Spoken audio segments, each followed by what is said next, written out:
आप जानते हैं कि फरवरी में यूक्रेन में युद्ध शुरू हुआ था। उसके पहले हमारे करीब 22,000 विद्यार्थी थे वहाँ,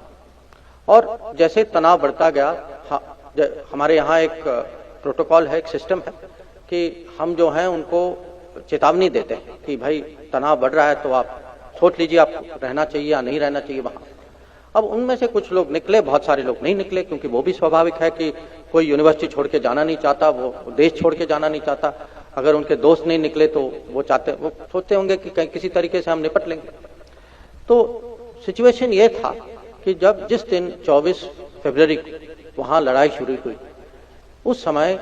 करीब 20,000 हमारे विद्यार्थी वहाँ फंस गए थे, और वो उन शहरों में फंसे जहाँ सबसे ज्यादा जो गोलीबारी जो है सबसे ज्यादा वहीं चल रही थी। अब अगले महीने में हम लोगों ने बहुत कोशिश करके मैंने जो पूरा सिस्टम जो है उनको निकालने में लगा, और हम इसमें सफल हो पाए। उसमें एक स्टूडेंट जो है वो बेचारा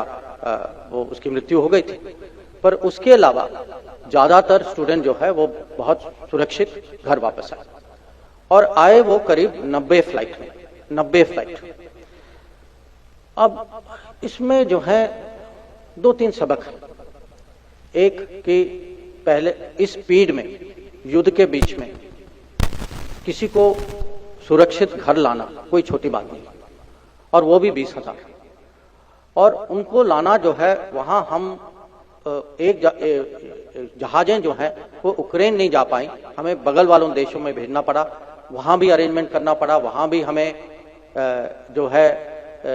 और ये नहीं था कि खाली हमारे स्टूडेंट निकल रहे थे, यूक्रेन के नागरिक भी निकल रहे थे वहां से, और बाकी दुनिया के लोग निकल रहे थे। और ये जो अनुभव जो था, ये मेरे लिए एक किस्म से सिस्टम की एक टेस्ट थी कि 8 साल के बाद हम ऐसे क्राइसिस को मैनेज कर सकते हैं या नहीं, हम इस पर रिस्पॉन्ड कर सकते हैं या नहीं। और इसमें जो है मैं कहूंगा जो लीडरशिप जो कहते हैं,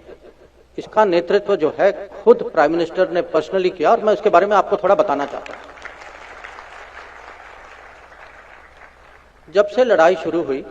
वो रोज इस पे उनकी नजर थी, दिन में 2 बार फोन करते थे। आप जिन्होंने भी प्रधानमंत्री के साथ काम किया वो जानते हैं कि वो माने पूरा मॉनिटर तो करते हैं, मॉनिटर से ज्यादा भी करते हैं कभी कभी। अब उस समय आपको यह भी याद होगा कि यूपी के चुनाव हो रहे थे, तो वो कैंपेनिंग पे जा रहे थे। वो सुबह सुबह कैंपेनिंग पे निकल जाते थे, कभी कभी कैंपेनिंग के पहले मीटिंग होती थी, पूरा दिन कैंपेन करके जब रात को आते थे तब भी मीटिंग लेते थे कि आज मुझे बताओ क्या होगा, कि आज की प्रोग्रेस रिपोर्ट दो मुझे। और ये पूरा जो निकालने का जो ऑपरेशन जो था, ऑपरेशन गंगा, इसमें जो भी आप कूटनीति के बारे में सोचते हैं, समझ में है, इसका पूरा प्रदर्शन था। जैसे कहते हैं कूटनीति में आपको पर्सनल रिलेशनशिप बनाना है, कि वो दूसरे आदमी के साथ कुछ संबंध होने चाहिए, ताकि जब कुछ फोन पे बात होती है उसको माने वो चेहरा पहचानते हैं, आवाज जानते हैं, कभी आप मिले भी हैं, आपको ना कहना मुश्किल हो जाता है। और उन्होंने युद्ध के बीच में प्रेसिडेंट पुतिन को भी फोन किया, रशिया में प्रेसिडेंट जेलेंस्की को भी फोन किया, 2 बार 2 शहरों में, खार्किव और सिमी में, जब लड़ाई बहुत माने हमें लग रहा था कि हमारे स्टूडेंट के लिए बहुत बड़ा डेंजर हो सकता है, तो उन्होंने फोन करके कुछ समय के लिए फायरिंग रुकवाई ताकि हमारे लोग बाहर निकले। और ये अगर आप कहते हैं कि आपके पूरे 40 साल में एक उदाहरण दो जहां हमारे लीडर के डिप्लोमेसी के कारण हमारे नागरिकों की कहीं सुरक्षा या कहीं उनकी इस समय तो जान बची हुई थी,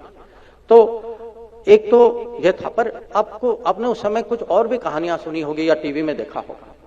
कि हमारे जब स्टूडेंट निकल रहे थे, और उस समय अपनी सुरक्षा के लिए स्टूडेंट ने ऊपर हाथ में झंडा रखा, और उस झंडे के कारण, और लोग आजकल झंडा पहचानते हैं, तो लोग जानते थे कि ये भारत के स्टूडेंट्स हैं, और उनको कहीं ना कहीं रास्ते में मदद तो मिलती थी। और यह भी सच है कि कुछ अगल बगल के देश के विद्यार्थी, उन्होंने भी